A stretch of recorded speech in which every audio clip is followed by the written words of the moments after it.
Hello and welcome to my presentation on why profit sharing is good for America.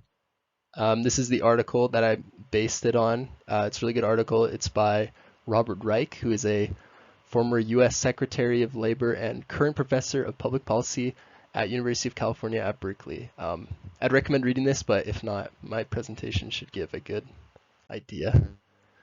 So let's first start by talking a little bit about the current state of things. Right now, companies are earning record profits, the highest in 70 years.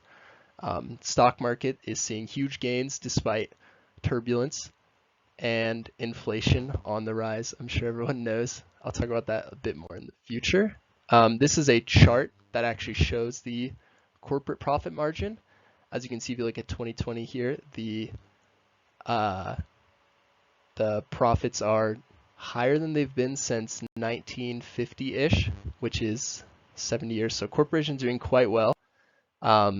Despite that, there's a lot of inflation happening right now.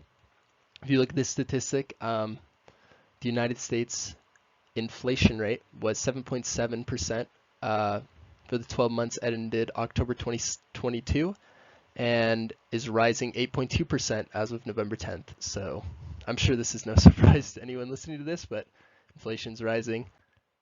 Despite that, wages are not rising, at least for the average worker, but they are for executives as of 2022 when this study was done. The average S&P 500 executive pay has climbed by about $500,000 a year for 10 straight years, while the average worker wages have increased by just 1,303.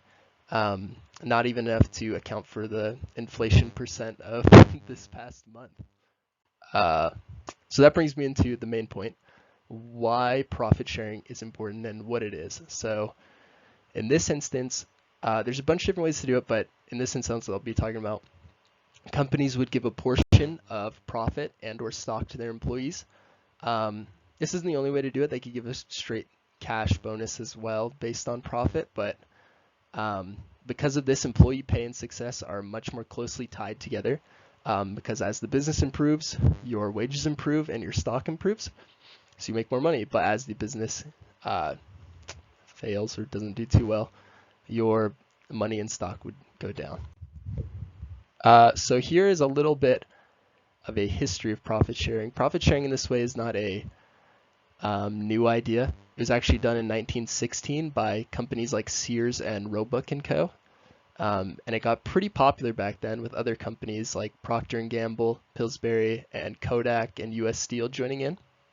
But by the by the 1950s, Sears workers owned 1/4 of the company, which is a pretty crazy statistic nowadays. And by 1968, Sears salesperson could retire with well over $1 million adjusting for inflation, which is also a crazy number today.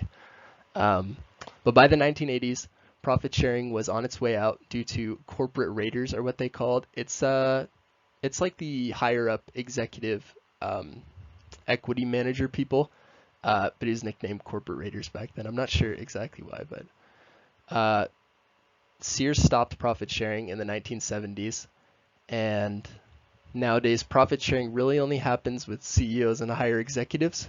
Like I said, making lots of more money every year. Sears is maybe not it seems like a funny example, but because it's like completely gone now, but Sears was a really big company, and back when they were doing this was near the height of their success, but as we know, Sears is not too successful now. Okay, so let's get into the benefits of profit sharing.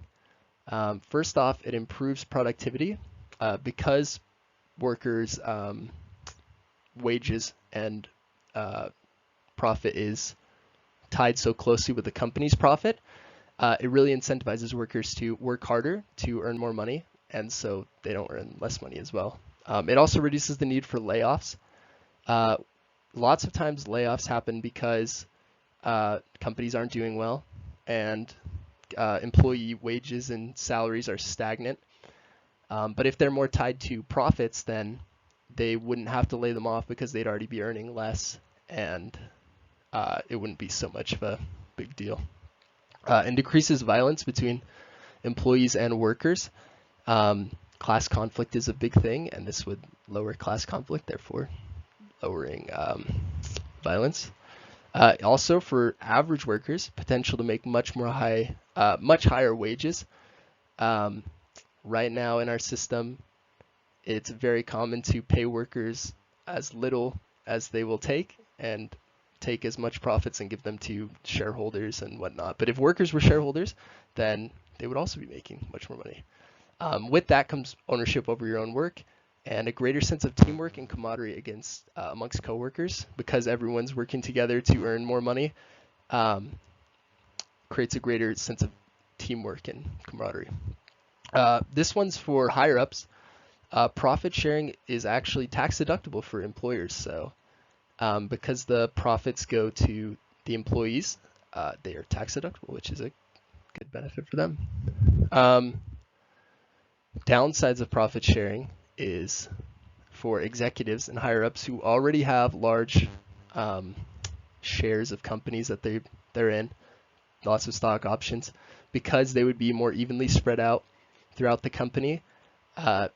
It's most likely that executive pay would be lower than it is now. Maybe not always, but most likely. With that, or with the connection between profit and your wages, your paychecks will go down as profit goes down. But as I said, you'd already be making much more money than you are today, most likely. Lose all investments if company goes bankrupt. This is specifically for profit sharing, where all the profit sharing is going into stock options for employees. There are other options to do it, like the cash that I mentioned, where you can spread out your stock options and investments, so it's not all in one place. So if the company goes down, you don't lose everything. And it can lead to lower share prices due to it being spread throughout more of the people who work there.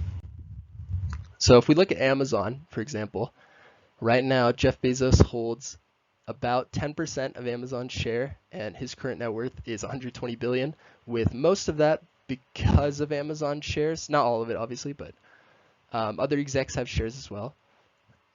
Recently, or in the past, Amazon did stock awards for employees in exchange. They stopped doing that when they did their Amazon $15 minimum wage. But for people who did have stock options and who would have gotten that $15 minimum wage, is much less money than they would have had with stock. Yeah, if you look at Amazon employees now, if they owned 1/4 of the company like Sears did, they would have on average $350,000 in shares. That was of January 2020. It might be a little lower now because of Amazon stock dropping, but so how do you incentivize profit sharing? The first way is to make it popular. If everyone wants profit sharing and people won't work unless there's profit sharing, then it really incentivizes businesses to do it. A top-down approach would be for the government to have tax benefits for businesses that do it and tax hikes for those that don't. And a more self-sustaining, or not self-sustaining, but decision, I guess, from the higher ups would be for them to just adopt it on their own. Right now in America, things are unsustainable. We have rising stock prices, executive pay, and higher profits than we've had in 70 years, but all the while, wages are stagnant. A system that demands constant growth like we have, with little regard for the average worker, is not sustainable economically or politically.